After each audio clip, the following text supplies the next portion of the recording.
इस कहानी में हमें दिखाया जाता है कि एक जहरीला वायरस फैलने की वजह से पूरी दुनिया के सभी इंसान ज़ॉम्बी में बदल चुके हैं। लेकिन ये कोई आम ज़ॉम्बी नहीं, बल्कि ये इतने तेज हैं कि दौड़ते हुए हवाई जहाज को भी पकड़ सकते हैं। कुछ तो इतने चालाक हैं कि इंसानों से भी हटकर सोच सकते हैं, और कुछ ज़ॉम्बी कई किलोमीटर दूर अपने टारगेट को सूंघने की ताकत से ढूंढ सकते हैं।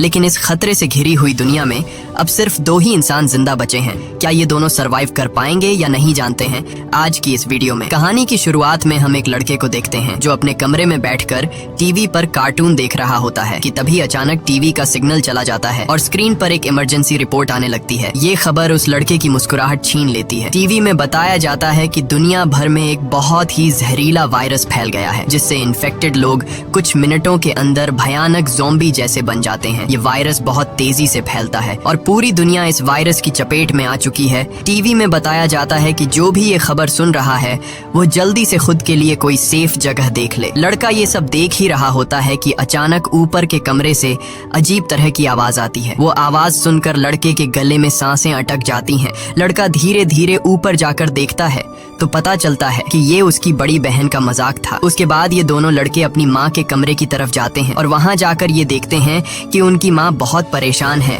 वो अपने हस्बैंड को फोन करके इस सिचुएशन के बारे में बताती है। उसका हस्बैंड जो एक पायलट है वो अपने बच्चों और वाइफ को बताता है कि हर तरफ ये वायरस तेजी से फैल रहा है, इसलिए तुम सब घर पर मेरा इंतजार मत करो और जल्दी से किसी तरह करके इस शहर से दूर निकल जाओ। वो अपने बच्चों से कहता है कि परेशान मत हो, तुम्हें कुछ नहीं होगा, तुम्हारी माँ तुम्हें एक सेफ जगह में ले जाएगी। वो अपने हाथ में पहना हुआ लकी ब्रेसलेट अपने बच्चों को दिखाता है, जो कि ये ब्रेसलेट उसकी बेटी एबिगेल ने बनाया था। ये देखकर एबिगेल बहुत खुश हो जाती है। दूसरी तरफ उनकी माँ जल्दी जल्दी से सामान इकट्ठा कर रही होती है। तभी उन्हें बाहर से चिल्लाने की आवाजें सुनाई देने लगती हैं, इसलिए वो जल्दी से अपने दोनों बच्चों को लेकर घर से बाहर निकल आती है। जैसे ही वो कार में बैठने वाले होते हैं, अचानक एक ज़ॉम्बी उन बच्चों की माँ पर अटैक कर लेता है। डर के मारे एबिगेल जल्दी से कार के नीचे छुप जाती है और अपनी आंखों के सामने अपने छोटे भाई और माँ को ज़ॉम्बी के हाथों मरते हुए देखती है। वो ज़ॉम्बी उस छोटी बच्ची को देख नहीं पाता और वहाँ से चला जाता है। ये छोटी लड़की डर से कांप रही होती है कि तभी वो देखती है कि उसकी माँ भी एक ज़ॉम्बी बन चुकी है। लड़की की माँ अपनी बेटी को देखकर उसकी तरफ बढ़ने लगती है। इससे पहले कि वो अपनी बेटी को मार पाती, ठीक उसी समय पर एक अंकल फरिश्ते की तरह आकर एबिगेल की माँ को मार देता है और एबिगेल को बचा लेता है। थोड़ी देर बाद वो देखते हैं कि एबिगेल का छोटा भाई भी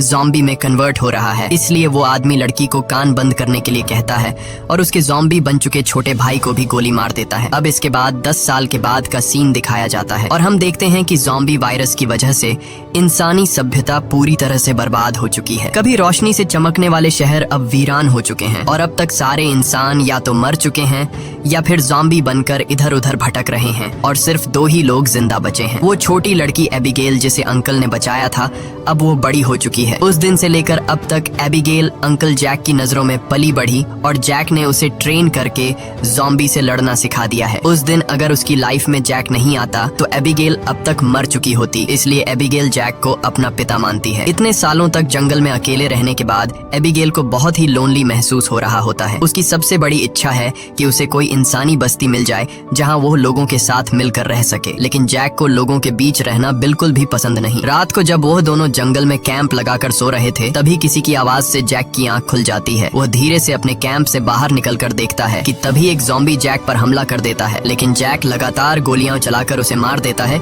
और एबिगेल भी वहां पर पहुंच जाती है। इन दोनों को पिछले 10 सालों से जंगल में ज़ॉम्बीज का शिकार करते हुए इतना एक्सपीरियंस तो हो गया था कि ज़ॉम्बी झुंड बनाकर एक साथ मिलकर रहते हैं। वह समझ जाते हैं कि आसपास और भी जरूर ज़ॉम्बीज होंगे, इसलिए वो जल्दी यहाँ से निकलने की तैयारी करने लगते हैं और घोड़े पर बैठकर निकल जाते हैं। तभी रास्ते में उनके घोड़े हिनहिनाने लगते हैं। जैक समझ जाता है कि खतरा नजदीक है। दोनों चारों तरफ देखते हैं तो दूर एक जीप ज़ॉम्बी से गिरी हुई दिखाई देती है, जहां एक नॉर्मल इंसान खुद को ज़ॉम्बी से बचा रहा था। अब वैसे भी दुनिया में इंसान बहुत ही कम बचे थे, इसलिए अब इन दोनों को हर हाल में उस आदमी को ज़ॉम्बी से बचाना था। जैक एबिगेल के निशाने का टेस्ट भी लेना चाहता था, इसीलिए वो एबिगेल से कहता है कि तुम इस आदमी को बचाओगी ताकि पता चले कि वह पूरी तरह से ट्रेन हो चुकी है या नहीं। जैक उसे कहता है कि सुकून से टारगेट को निशाने पर करो और फिर उसे शूट कर दो, लेकिन एबिगेल जल्दबाजी में गोली चला लेती है, जिससे वो गोली जॉम्बी के साथ साथ उस सर्वाइवर को भी लग जाती है। यह देखकर जैक एबिगेल पर काफी गुस्सा करता है, जिसके बाद वो दोनों इंसान के पास जाते हैं। वो देखते हैं कि यह आदमी अब बच नहीं सकता, इसलिए जैक उसे खुद ही मार देता है ताकि अगर उसे जॉम्बी ने काटा हो तो वो दोबारा जिंदा न हो जाए और हमारे लिए खतरा न बने। उसके बाद वो दोनों उस मरे हुए आदमी की कार से जरूरत की सारी चीजें लेने लगते हैं। जैक मरे हुए आदमी के जूते ले लेता है और जैसे ही वह उन जूतों को पहनता है तभी वहाँ मरे हुए आदमी के और साथी भी आ जाते हैं और बहुत सारे हथियारबंद लोग उन्हें घेर लेते हैं। एक बंदा जब मरे हुए इंसान के जूतों को जैक के पैरों में देखता है तो उन्हें शक होने लगता है कि उन्होंने सामान लूटने के लिए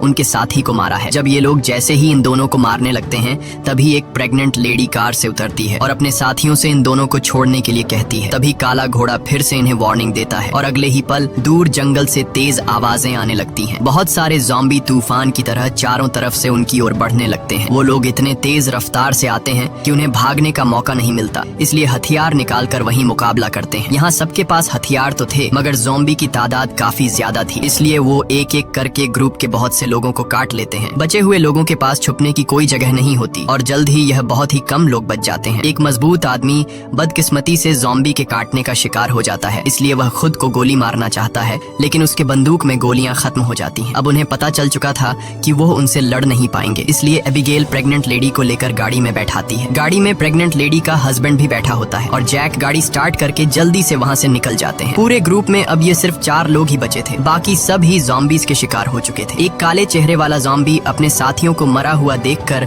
बहुत ज्यादा गुस्सा हो जाता है। उधर ये चारों ज़ॉम्बीज से जान छुड़ाकर गाड़ी में सफर कर रहे होते हैं। रास्ते में जैक पीछे बैठी लेडी से पूछता है कि तुम हो कौन और यहाँ क्या कर रहे थे। पूछने पर पता चलता है कि यह बचे हुए लोग शिप टाउन नाम की जगह पर जाना चाहते थे जहाँ पर सेफली इंसान रहते हैं। वहाँ जरूरत की तमाम फैसिलिटीज हैं और हम सब वहाँ जाकर एक नॉर्मल जिंदगी गुजारना चाहते थे। ये सुनकर एबिगेल बहुत खुश होती है क्योंकि यही तो वो जगह है जहाँ वह हमेशा से जाना चाहती थी। जिस पर जैक ने कहा कि यहाँ पर कोई भी ऐसी कॉलोनी वगैरह नहीं है, मैं पिछले 10 सालों से यहाँ वहाँ भटक रहा हूँ, मुझे तो कोई ऐसी कॉलोनी नहीं दिखाई दी। तभी अचानक बीच रास्ते में उनकी गाड़ी खराब हो जाती है। इस दौरान प्रेग्नेंट लेडी का हस्बैंड बाहर निकलता है जिसका नाम डेविड है। वह उनसे कहता है कि मैं एक मैकेनिक हूँ और मैं इसे ठीक कर सकता हूँ, लेकिन औजार न होने की वजह से गाड़ी ठीक नहीं हो पाती, इसीलिए यह लोग गाड़ी को यहीं पर छोड़कर पैदल सफर करने लगते हैं। कई किलोमीटर सफर करने के बाद वह लोग एक वीरान सोसाइटी में पहुँच जाते हैं। यहाँ ऊंची इमारतें अभी भी खड़ी हैं लेकिन हर तरफ मौत की शांति छाई हुई है। ये लोग सबसे पहले इस जगह की अच्छी तरह से जांच भी करते हैं। जब उन्हें कोई खतरा महसूस नहीं होता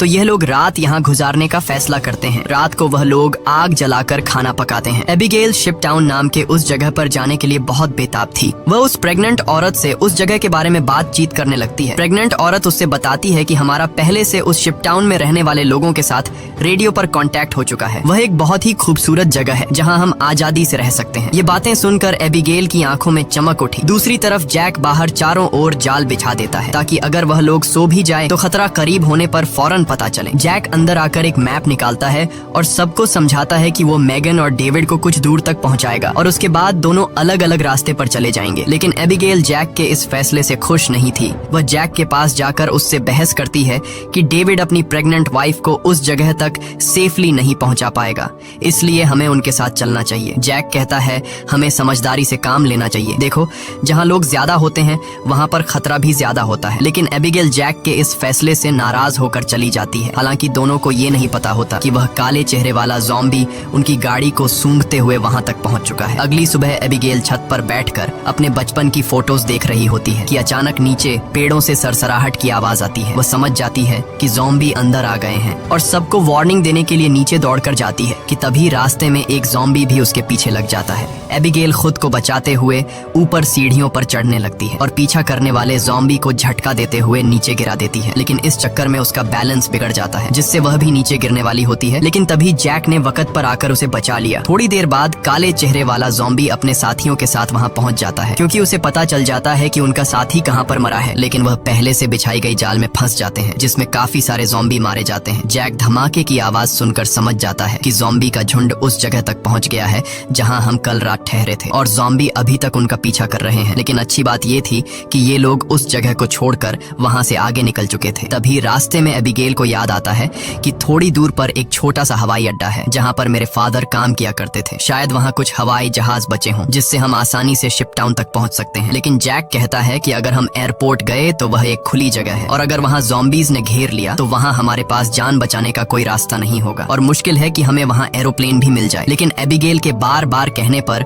वह वहां जाने के लिए मान जाता है, जिसके बाद ये लोग एयरपोर्ट आ गए। लेकिन यहाँ पर कोई भी एरोप्लेन नहीं था। जैक कहता है, देखा, मैंने कहा था यहाँ पर कोई भी एरोप्लेन नहीं होगा। लेकिन जब वह लोग वहाँ पर एक छोटे से गराज में पहुँचते हैं तो गराज का दरवाजा खोलते ही लकीली वहाँ उन्हें एक छोटा एरोप्लेन मिल जाता है। ये देखकर ये लोग बहुत खुश हो जाते हैं क्योंकि अब उनका शिप टाउन तक पहुँचने का रास्ता आसान हो गया। लेकिन ये हवाई जहाज बहुत दिनों से इस्तेमाल नहीं हुआ था, इसलिए मैकेनिक डेविड कहता है कि उसे ठीक करने की जरूरत है। ज्यादा नहीं, मैं उसे 10 से 15 मिनट के अंदर ठीक कर दूंगा। जब तक डेविड एरोप्लेन को ठीक करता तब तक जैक और एबिगेल एयरपोर्ट में कुछ काम की चीजें ढूंढने लग जाते हैं। तभी डेविड दूरबीन से देखता है कि दूर से बहुत सारे ज़ॉम्बीज आ रहे हैं जो बहुत जल्द एरोप्लेन तक पहुंच जाएंगे। वह लोग दौड़ कर आते हैं और उन दोनों को वार्न करते हैं कि हमें जल्दी से एरोप्लेन को स्टार्ट करना होगा, नहीं तो ज़ॉम्बी यहाँ पहुंचकर हमें मार देंगे। एबिगेल जल्दी से पायलट की सीट पर बैठ जाती है, वहाँ पर मौजूद बुक्स को रीड करती है। उसके फादर पायलट थे, इसलिए उसने अपने फादर से एयरप्लेन को कंट्रोल करने की थोड़ी बहुत जानकारी सीखी थी। और जैक ज़ॉम्बीज को शूट करके उन्हें रोकने की कोशिश करता है। एबिगेल जैसे तैसे करके एरोप्लेन को स्टार्ट कर लेती है, लेकिन तब तक बहुत देर हो चुकी थी। वहाँ बहुत सारे ज़ॉम्बी रनवे तक पहुँच जाते हैं। उनकी रफ्तार काफी तेज थी और उनमें से एक ज़ॉम्बी एरोप्लेन के दरवाजे तक पहुँच भी जाता है। लेकिन जैक उसे गोली मारकर एरोप्लेन को उसे छुड़ा लेता है और एबिगेल जहाज के कंट्रोल को समझ जाती है। इस तरह से ये लोग जहाज को टेक ऑफ कर लेते हैं। हवाई जहाज में बैठे सभी लोग बहुत खुश हैं क्योंकि वो जल्द ही सीधे शिप टाउन पहुँच जाएंगे। लेकिन ये खुशी थोड़ी ही देर की मेहमान थी। जैसे ही ये लोग थोड़ा सा आगे गए तो अचानक जहाज के इंजन में से धुआं निकलने लगा क्योंकि ये जहाज पिछले 10 सालों से हवा में सफर नहीं कर पाया था, इसीलिए इसका इंजन ब्लास्ट हो जाता है और प्लेन नीचे की तरफ जाने लगा। जैक समझदारी से काम लेते हुए एरोप्लेन का एक पेड़ में क्रैश लैंड करता है, जिससे उन्हें थोड़े बहुत चोट तो आ जाते हैं पर इनकी जान बच जाती है। प्लेन तो अब इस्तेमाल लायक नहीं बचा था, इसलिए अब उन्हें दोबारा फिर से पैदल सफर करना पड़ेगा। काफी दूर तक पैदल चलने के बाद वो लोग एक सुनसान रेलवे स्टेशन तक पहुंच जाते हैं। रात हो चुकी थी। ये लोग आसपास खतरा चेक करते हैं। जब उन्हें कोई भी ज़ॉम्बी नहीं नजर आता तो ये लोग यहीं पर रात गुजारने का फैसला कर लेते हैं। वो लोग मैप पर अपना लोकेशन देखते हैं, जिससे उन्हें पता चलता है कि अब ये लोग शिप टाउन से सिर्फ 2 दिन की दूरी पर हैं। यहाँ वो प्रेग्नेंट लेडी जैक के पास आती है और जैक का शुक्रिया अदा करती है। वो जैक से कहती है कि अगर तुम ना होते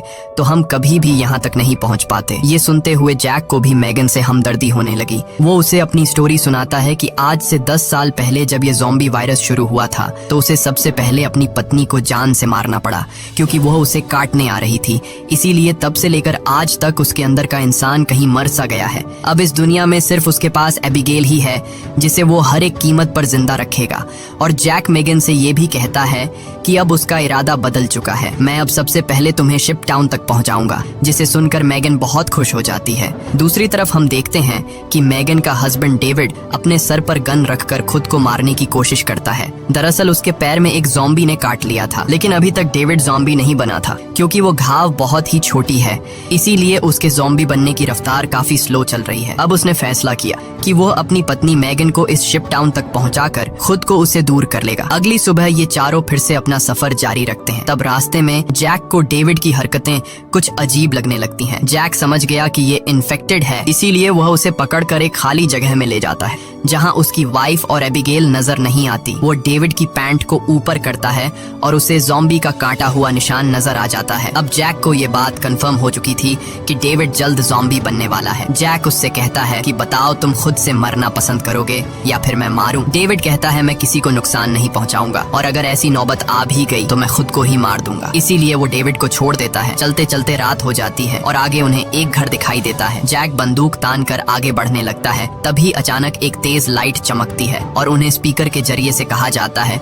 कि अपनी वेपन्स नीचे रख दो वरना गोलियों से छलनी कर दिया जाओगे। अब उन्हें पता चल जाता है कि अंदर कोई इंसान ही है। एबिगेल आगे बढ़ती है और कहती है कि हमारा यहाँ आने का मकसद किसी को नुकसान पहुँचाना बिल्कुल भी नहीं है, बस हमें मदद चाहिए। तभी उस घर का मालिक बाहर आता है। वो कहता है कि तुम लोगों को यहाँ ढेर सारा खाना और रात गुजारने दिया जाएगा, मगर एक शर्त पर, तुम सबको अपनी बंदूकें बाहर ही छोड़नी होंगी। जब ये लोग अपने वेपन्स बाहर छोड़ देते हैं तो वो आदमी उन्हें घर के अंदर ले जाता है। ये आदमी सबको घर के अंदर वेलकम करते हुए बताता है कि मैं एक साइंटिस्ट हूँ, मैं यहाँ पर अकेला रहता हूँ, अगर मैं चाहता तो यहाँ से जा सकता था, लेकिन ऐसी जगहों पर मुझे रिसर्च करने में आसानी होती है। यहाँ वो इन सबको बहुत अच्छा खाना देता है जिसे वो सब देखकर हैरान रह जाते हैं, क्योंकि ऐसा खाना उन्होंने काफी लंबे अरसे से नहीं खाया था। वो लोग खाने पर टूट पड़ते हैं। खाना खाने के बाद वो साइंटिस्ट इन लोगों के लिए ड्रिंक्स भी लाता है। वो सब बहुत खुश थे क्योंकि इतने दिनों बाद सबको आराम से बैठकर बातें करने का मौका मिलता है। लेकिन साइंटिस्ट की बातें सुनते हुए उन्हें कुछ अजीब लगता है। साइंटिस्ट कहता है कि देखो, ये जो वायरस फैला है वैसे तो ये बहुत बुरी चीज है, लेकिन दूसरी तरफ इससे इंसान अपग्रेड भी हुए हैं, जैसे कि कमजोर इंसान खत्म हो जाएंगे और जो ताकतवर होगा वो जॉम्बी बनकर जिंदा रहेगा। वो कहता है कि जॉम्बी सिर्फ खाने के लिए जीते हैं ना कि तरक्की के लिए, इसलिए जॉम्बीज को दुनिया पर राज करना चाहिए। ये सुनकर उन चारों को बहुत ही अजीब लगने लगता है। तभी डेविड को अपनी तबीयत ज्यादा खराब लगती है और वो बाथरूम में जाता है। बाथरूम जाकर वो शीशे में देखता है कि उसके बॉडी में वायरस पूरी तरह से फैल चुका होता है। जब डेविड वापस हॉल में आता है तो देखता है कि जैक और बाकी लोग बेहोश पड़े हैं। दरअसल साइंटिस्ट ने शराब में बेहोशी की दवा मिला दी थी। ये देखकर डेविड साइंटिस्ट पर हमला करने लगता है कि तभी साइंटिस्ट अपने हाथ में पकड़े हुए एक डिवाइस का बटन दबा देता है। डेविड को अचानक बहुत कमजोरी महसूस होती है और वो जमीन पर गिर जाता है। साइंटिस्ट कहता है कि इस डिवाइस को मैंने सालों की मेहनत के बाद बनाया है, जिससे मैं दुनिया के किसी भी कोने में जा सकता हूँ और इस डिवाइस की मदद से ज़ॉम्बी मेरा कुछ भी नहीं बिगाड़ सकते। साइंटिस्ट ने एक ऐसा डिवाइस बना लिया था जिससे वो ज़ॉम्बीज को कंट्रोल कर सकता था, यानी कि अब वो पूरी दुनिया का राजा बनकर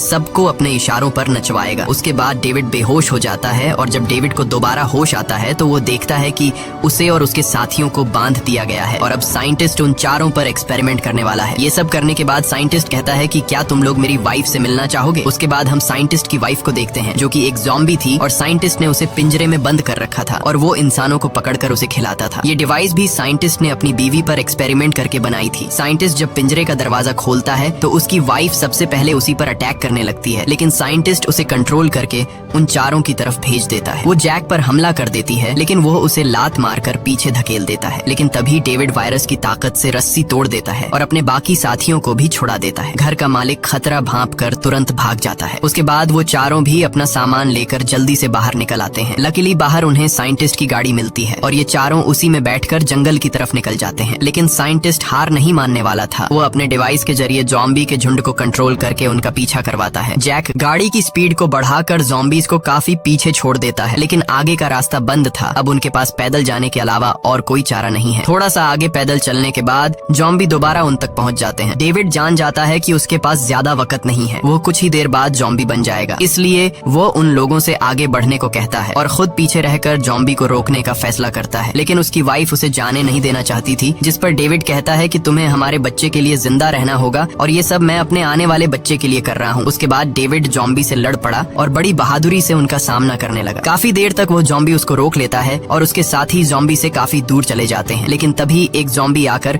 डेविड को मार देता है। जैक मेगन को गोद में लेकर आगे की तरफ बढ़ता है और फाइनली ये लोग उस जगह तक पहुंच जाते हैं जहां पर इंसानों की बस्ती थी। एबिगेल मदद मांगने के लिए चिल्लाने लगती है क्योंकि उनके पीछे बहुत सारे ज़ॉम्बी थे। ऊपर टावर पर बैठे 2 पहरेदारों ने उन्हें देख लिया और वो अब स्नाइपर से ज़ॉम्बीज को शूट करके उन्हें कवर देने लगे। जल्द ही उन लोगों के लिए एक बोट भी भेजी जाती है और ये तीनों उस बोट में बैठकर शिप टाउन के अंदर पहुंच जाते हैं। काले चेहरे वाला ज़ॉम्बी अपने साथियों को आगे बढ़ने से रोकता है क्योंकि आगे पानी का रास्ता है और वह उसे पार नहीं कर सकते थे। दूसरी तरफ मेगन की डिलीवरी होने वाली थी और उसे तुरंत इलाज की जरूरत थी। अच्छी बात यह है कि यहाँ डॉक्टर और हॉस्पिटल की फैसिलिटी भी मौजूद थी। अगली सुबह हम देखते हैं कि इस जगह को कई बड़े जहाजों से जोड़कर एक टाउन बनाया गया है जिसके चारों तरफ पानी है। जैक एबिगेल से कहता है कि अब हमें यहाँ से जाना चाहिए, लेकिन एबिगेल ने यहीं रहने का फैसला कर लिया है। उसे लोगों के बीच रहने में बहुत मजा आ रहा है। इसी बात पर दोनों में बहुत झगड़ा होता है। तभी एक डॉक्टर आती है और बताती है कि मेगन ने एक बेटी को जन्म दिया है, लेकिन खून ज्यादा बहने की वजह से वो शायद ज्यादा दिन नहीं जी पाएगी। ये सुनकर जैक का मन उदास हो जाता है। वह जल्दी से हॉस्पिटल के कमरे में जाता है। मेगन बहुत कमजोर हो चुकी है और वह अपनी बेटी को जैक के हवाले करना चाहती है और वह चाहती है कि वह भी एबिगेल की तरह बड़ी हो। जैक को अपनी मरी हुई वाइफ की याद आती है और मेगन की बेटी को अपने पास रखने के लिए तैयार हो जाता है। इधर एबिगेल एक हैंडसम लड़के के साथ एंजॉय कर रही होती है। उसने कभी सोचा भी नहीं था कि इतने सारे लोग एक साथ बैठकर शराब पी सकते हैं और खूबसूरत संगीत पर जमकर नाच गा सकते हैं, इसलिए उसका यहीं रुकने का इरादा और भी पक्का हो जाता है। थोड़ी देर बाद एबिगेल उस हैंडसम लड़के को चुपके से एक कैबिन में जाते हुए देख लेती है। उसे देखकर वह भी अंदर चली जाती है। वहाँ पहुंचकर वह देखती है कि ये कैबिन पूरी तरह से तारों और बमों से भरा हुआ है। वहाँ एक वायरलेस स्विच भी लटका हुआ होता है। जैसे ही वह उस स्विच को टच करती है तभी वह लड़का भाग कर आता है और बताता है कि उन्होंने शिप टाउन के नीचे बम लगाए हैं। अगर कभी ये जगह खतरे में पड़ती है तो लोग उस रास्ते से भाग जाएंगे और बाहर से इस जगह को उड़ा देंगे। लेकिन दोनों को बिल्कुल भी अंदाजा नहीं होता कि ये दिन इतनी जल्दी आ जाएगा। वह साइंटिस्ट गुस्से में वहाँ तक भी पहुँच जाता है। वह देखता है कि इन लोगों ने बहुत सारे ज़ॉम्बीज़ को मार दिया है जिनके सहारे वह इस दुनिया पर राज करना चाहता है। वह अपने कंट्रोल डिवाइस के जरिए उस काले चेहरे वाले ज़ॉम्बी राजा को अपने कंट्रोल में कर लेता है। साइंटिस्ट की मदद मिलने के बाद शिप टाउन के नीचे का पानी अब उन्हें नहीं बचा सकता था। बहुत सारे ज़ॉम्बी पानी के नीचे से उन शिप्स पर पहुंच जाते हैं और लोगों पर अचानक अटैक कर लेते हैं, जिनमें से बहुत से लोग मारे जाते हैं। लोगों के बीच हलचल मच जाती है। इधर जैक को भी इस बात का पता चल जाता है कि ज़ॉम्बीज़ ने अटैक कर लिया है। जैक को एबिगेल की चिंता होने लगती है और वह उसे ढूंढने लग जाता है। वह ज़ॉम्बीज़ को मारते हुए आगे बढ़ता है और आखिरकार वह एबिगेल को ढूंढ लेता है। दूसरी तरफ सन की साइंटिस्ट भी शिप पर पहुंच जाता है और एबिगेल को पंच मारकर नीचे गिरा देता है। ये देखकर जैक गुस्से में आकर साइंटिस्ट की तरफ दौड़ने लगता है कि तभी एक ज़ॉम्बी बीच में आकर उसे धक्का देकर नीचे टैंक में फेंक देता है और वहाँ वह साइंटिस्ट भी पहुंच जाता है और जैक से बदला लेना चाहता है। वह जैक को लात मारकर गिरा देता है, लेकिन जैक को पता था